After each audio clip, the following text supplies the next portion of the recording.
Have you ever come back from a vacation when you're just more exhausted than when you left? I used to try to see and do everything on each destination, just packing it all in from dawn to dusk. But a recent trip to wine country in Walla Walla, Washington made me really think twice about that approach. It really reminded me that sometimes the best travel memories are those that are made when you actually do less. Kurt and I had decided to spend the last day of our family visit trip last week with just the two of us in Walla Walla, with the plan to visit several wineries. And our first stop was Amavi, which translates as I loved. And it was a spot that our daughter had recommended, and I was really looking forward to going there. So as we set out on the deck and just sipping in our wine and taking in the beauty of the vineyard and the mountains in the distance, I really just soaked in the beauty of just the moments there too. I mean, everything about our visit just was perfect. I loved every one of the wines that we tasted, and I was really able to appreciate them even more because the young man that was talking about them from the winery, he was just patiently describing each one of them and the differences in how the grapes were grown and harvested, and how that, the process of transforming it into wine. It was all really quite interesting. Eventually, I glanced at the time and I realized that if we wanted to make the next winery before the end of the tasting window, we were gonna have to leave really soon. So I mentioned this to Kurt, but he suggested that instead we just skip the rest of it.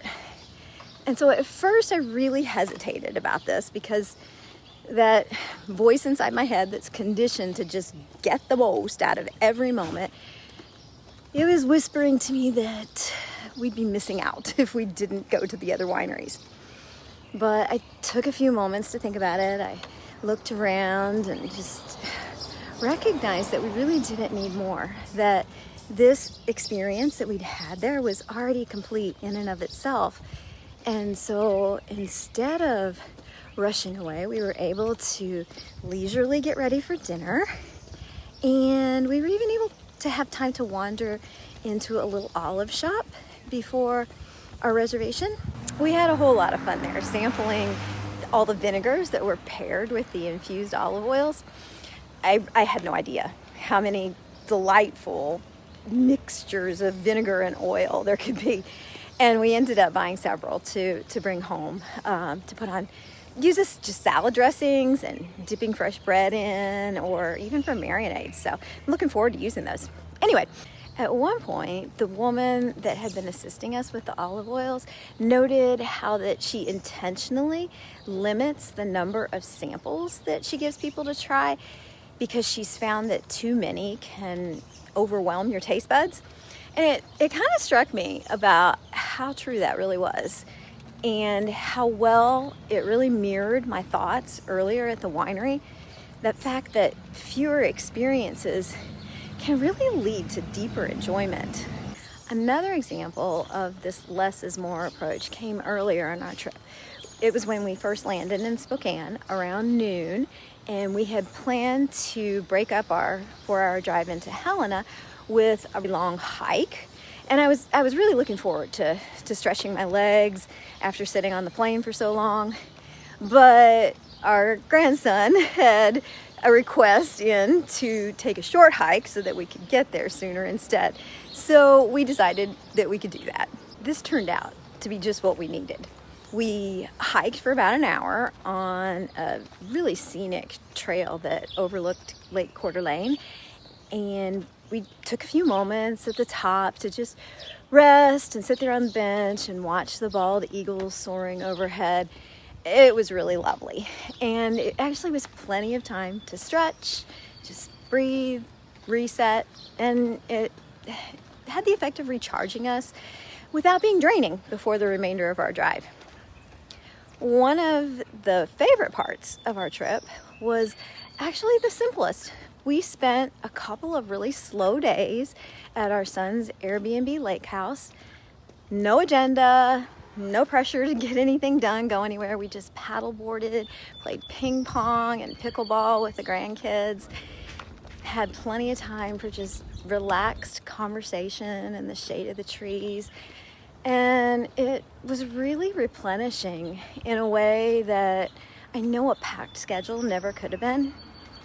On the way home, I just reflected on how easy it is to fall into that trap of doing it all, especially if that's the pace you grew up with like I did. The thoughts like, I may never come back here, or we've got to get our money's worth, they can really push us to overload.